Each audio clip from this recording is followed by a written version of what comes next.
Баршаңызға ассалаумағалейкум. Всем доброго дня, мир вашему дому. Сегодня я бы вместе с вами хотел бы посмотреть видео. Прошу вас, оцените это видео. Армысыздар, мен алтындарым. Интернет желісінде бір орыс қыздан бейне жазбасын көріп қалдым.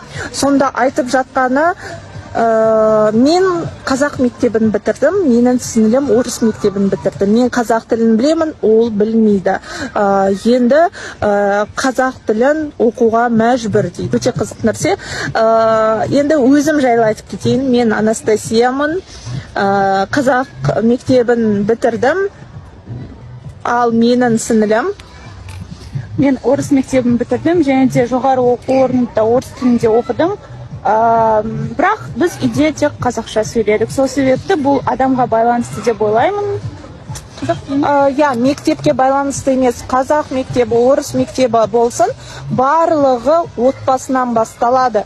Тәрбие, білім, мәдениет әрі қарай кете берсек, барлығы отбасыдан басталады. Мысалы, біздің отбасымыз түгелдей қазақ тілінде сөйлейді үйде. Сол себептен біз қазақ тілін жетік білеміз, мақал мәтелдерін майын тамызып тұрып сөйлейміз. Және де қазақтың бір жақсы сөзі бар ғой: балапан ұяда не көрсе, ұшқанда соны істейді.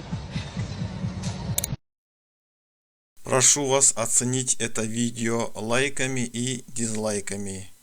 Всем спасибо, что вы были со мной.